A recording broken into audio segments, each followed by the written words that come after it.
Thank you very much for subscribing and watching the Chicken Doctor himself YouTube channel. And the question that opens up our episode number 3. Good evening, Chicken Doctor himself. I want to know the difference between the deep litter system of poultry keeping and the battery cage system of poultry keeping. Can you take me through on how birds are kept in a cage?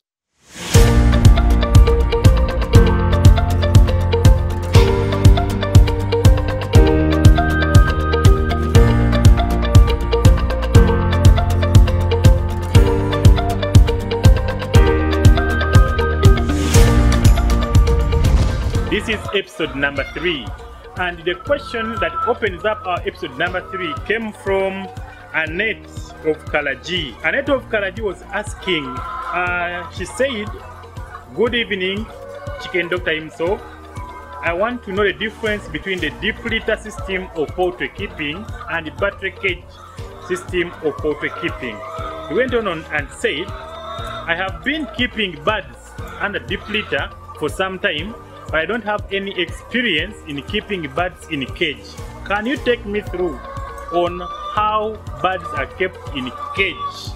So that is Annette of Kalaji, and we are going to take her through the cage system of keeping birds. So when we talk about the battery cage system, we are talking of a system whereby birds are isolated in what we call cages. Section is called cages. Birds are not kept on the litter, not on droppings, but just in cages, meaning birds are totally differentiated, all separated from their droppings and litter. That is the battery cage system. So a battery cage, all cage, will come in form of units, and these units have a number of things. One, each unit will have a feeder, or what we call a feeding section. Each unit will have the drinking section, which is the nipple, and each section shall always have a door which you open, put the chicken in, then you can open in case you want to remove the birds. Then it will have a section where the droppings will go, but all that will come out very well after arrangement of the cage. So it means that if you are to do battery cage system, you don't need drinkers, you don't need feeders. Everything comes as a complete section of a cage. So for the cage system, just like a deep litter system, one, you must have a house or a shelter where your birds are going to be. And the principles of construction of a standard poultry house must always take place, must always be put in consideration. One, it must be rectangular in shape. The house must be rectangular in shape, whereby it is more long than wide. Then number 2, it must, this is a very important factor, it must not be near fruit trees. So farmers avoid planting a lot of fruit trees near poultry houses. Reason, they always attract a lot of wild birds, they attract flies, which things always distract the birds and spread disease to birds. So avoid the fruit trees around the birds. It's better to plant things like pine, like eucalyptus, like trees which don't bear fresh fruits around the chicken houses. Okay, then the chicken house must have very good aeration, just like a deep litter house, so that the air can flow very freely, whereby we just build a few inches from the ground, then the rest of the house must be net, as I explained in the previous videos, so that it allows enough air to flow in the house. But also for a cage, the height of the house must be a bit higher. Reason, because the birds which will be at the top, or the last birds at the last tier, will have issues. One, there will be a lot of heat from the roof, which will affect their production, and also it will be a bit congested at the top if you just make it close to the roof. In case of rain, the noise is too much, so they will always be distracted. So always make sure there's some distance from the roof to the last birds in the cage. So that's about aeration. Then also in a cage system, you must have enough working space. One mistake which very many cage farmers do, they make the cages very close to each other. You find that where they work from is very limited, and in such cases, there are a lot of accidents, breaking eggs and the like. So always have enough space between one cage to another, also between the wall and the first cage.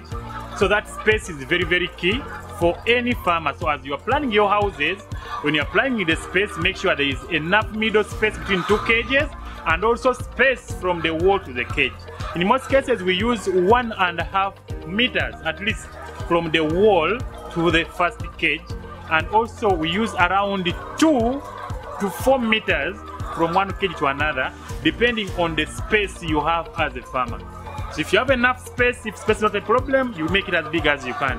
But if you have an issue of space, at least have 2 meters between one cage to another to give you an ample working space.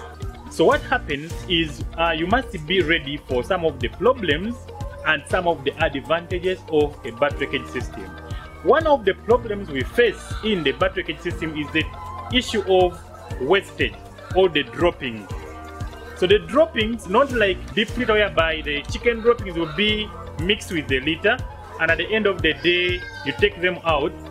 Here the droppings are not mixed with the litter, they are real droppings. And once it is a lot, first of all it smells a lot unless you do other activities on them, which we shall explain in our continuous videos. But in most cases you have an issue of the chicken droppings. So you must have a plan where to put and where to keep the droppings. Some people have gardens because chicken droppings always provide very good manure. Other people will sell the manure after drying it. So there is a lot of ways how you can deal with how you can deal with the manure. But also another way, people always have what we call solar dryers, which will help a lot in the maintenance of the droppings in a very good condition. Why? The solar dryer will dry the chicken droppings, then the farmer will have that quality dried litter, which is very easy to sell. That one is also another way. So, one, have in mind how are you going to deal with the chicken droppings. I will take you through, but that must be kept at the back of your mind. Number 2, you have to make sure that you have people who have experience in cages. And I'm very happy that you have asked, in that you get to know what it means by cages and how to look after birds in cages. What else do you have to know as far as cages are concerned? In cages, eggs are separated from the birds. So after laying, the egg will float down and to be separated from the bird as you are seeing, in that the bird does not get a chance to get in contact with the eggs. That's also another thing of the cages. So now let me take you through between the advantages between the cage and the deep litter, but I'm going to focus more on the cage. One of the advantages you have is less labor or manpower. The human resource is less when you are dealing with the cages. Why? Because for a deep litter, you need someone who is going to make sure the birds are given a feed, eggs are collected from the laying nests, you have to remove the litter, you have to give them water. But in a cage system, you find that the eggs are very easy to collect because they are isolated from the birds. Number 2, you find that the water is automated. It comes from the tank through the nipples. Birds can easily access the water. Serving food is also easier in cages because you just move in one straight line, not running from one feeder to another. That's also a very big advantage when it comes to cages. Another advantage with cages that birds are separated from their droppings. So there is limited contact between the chicken droppings and the chicken. That one helps in the reducing on the chances of infection in a poultry house. So that is one is very key because they are isolated. Another advantage of the battery cage, it is very easy to identify birds that are not laying. But in deep litter, you will just find eggs in a laying nest. You cannot know which bird laid, which bird did not lay. But now in battery cage, you always be able to know which birds are not laying, because if you have 4 birds as you are seeing, you find 2 eggs, you know 2 have not laid. And if it is a continuous thing, you find out and know something is not right with that unit of the cage. So it is very easy to know which ones are not performing well as the others. Then it is very easy to identify a sick bird in a cage system. But in a deep litter system, it is very hard. Why? Because you just find birds are running together. they are moving together. So identifying a sick bird becomes a very serious hassle.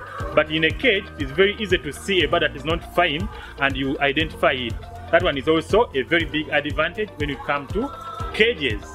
So another thing that the eggs in cages, as you are seeing, they are very clean compared to the eggs in deep litter. The reason is the birds in the bird tray cage system are separated from the eggs. So there is no way eggs will get into contact with the droppings of birds.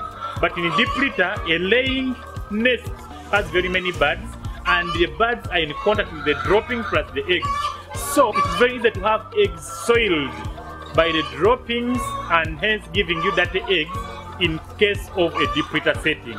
But for a bird tray cage system, our eggs are very clean because the eggs are separated from the birds. So there is no way chicken droppings are going to get in contact with the eggs. Another advantage of a cage is how easy birds can access feed.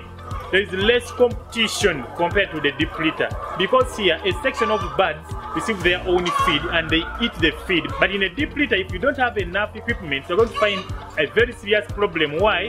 Birds will always fight for the feed, for water, and always you will have problem. But here, each section has its feed system, it has its own nipple system for water, so there is limited competition. And for that reason, we have very serious uniformity in case of cages, yet in a deep litter, it is very easy to have an uniform bird.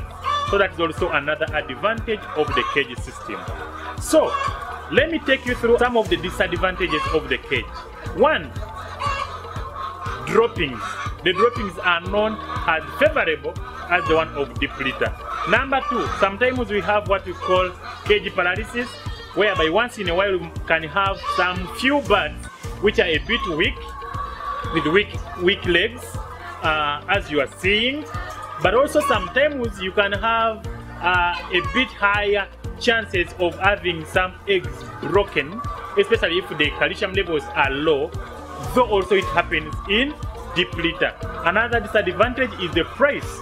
The cage system is automatically very expensive. The starter capital is very high compared to the bird tray cage. So this one is a bit more expensive. So you must look at the expense you are going to put in for a cage, then the expense you are going to put in as on a deep litter, then you compare the advantages I have given you for the cage and the advantage I have given you for the deep litter, then you decide on which system you are going to take on.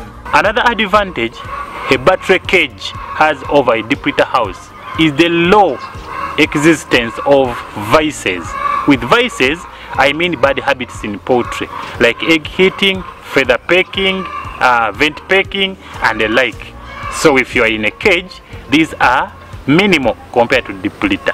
The cage system will be designed, or it is always designed in a way that water flows from the water tank, then it comes down to the what we call the water cistern, then from the water cistern to the pipes, then from the pipe to the nipple.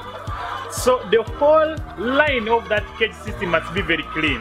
The tanker must be very clean, the pipe must be very clean, the water cistern must be very clean, and the nipple must be clean. So once you have all those very clean, then you are sure that your whole water line is very clean. And it's one of the things which most people who are doing cage neglect. They think that once they do cages, everything is finished. They don't mind about the hygiene of the water tank. They don't mind about the hygiene of the nipples. They don't mind about the hygiene of the water cistern. So it must be in your mind that the water system must be clean all the time. Then, every day in the morning, you have to do the following if you are dealing with cage system. One, test the nipples. At which each unit must have its nipples flowing very well. I'll give an example. There is a farmer I visited, and the complaint was, I have not been receiving eggs for a full week in one line of the cages. But when I came, the birds were not sick, but the only problem of the farmer was that the nipples had blocked. But he didn't have an idea that the nipples had blocked. So every morning, a farmer must always come to the cage unit, test at least 2 nipples of each unit to make sure that water is flowing as it is supposed to be doing. Another issue for people having cages, and one of the problems I have found on very many farms living on it alone, because I visit a lot of farms ranging from farms of 100 birds to farms of 1 million birds is the issue of feed. Sometimes we just feed birds in cages thinking it's very easy, but there is something which you always neglect. So if, for example, I'll give an example, someone is having 5,000 birds. They will just say each bird will take 120 grams or 125 or 118 grams.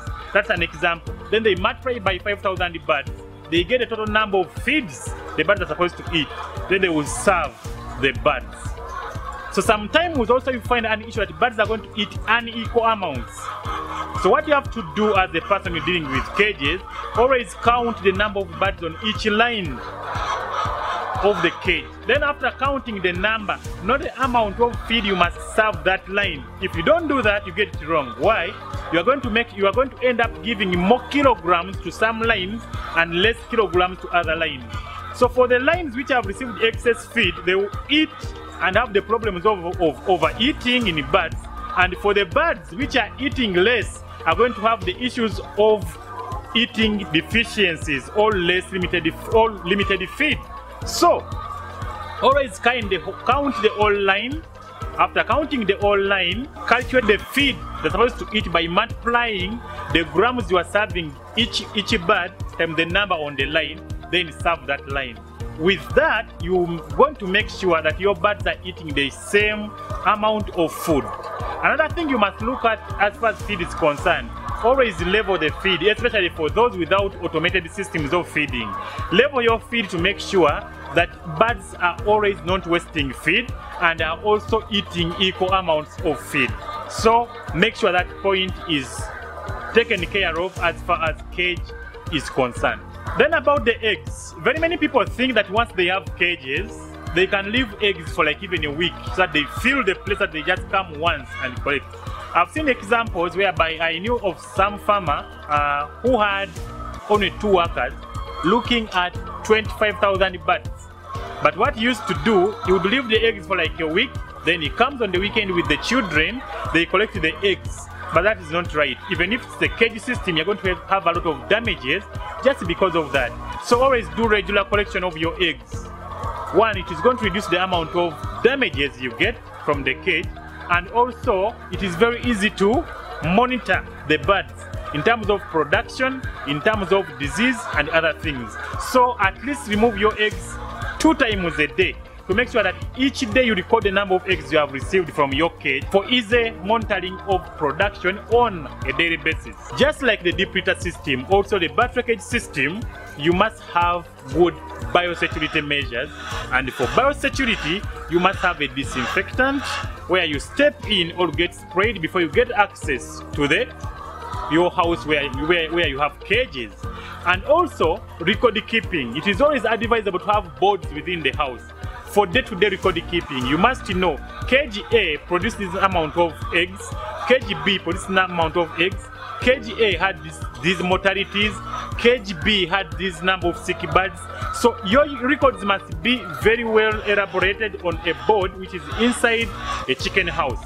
So records are very important, and also biosecurity is very important. But also under biosecurity in a cage, we always advise farmers to do what we call misting.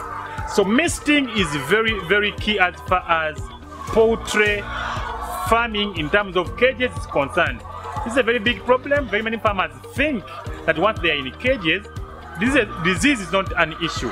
But you have to make sure you prevent disease before you get hit, because once you are hit, a lot of losses, a lot of expenditure. So as a farmer, misting in a cage must be very, very crucial. Another thing you have to look at in the cage is the flushing of the system. I talked about the water system. So we do periodic flushing of the water system, the pipes. From the tank, you have to make sure you wash it. Then after washing the tank, make sure you flush the system. We use a lot of things which I will talk about later. But you have to make sure your system is at least flushed every week to make sure your birds are drinking very good water, which is clean, because a lot of E. coli multiplies in the system, which ends up infecting the birds and other infections.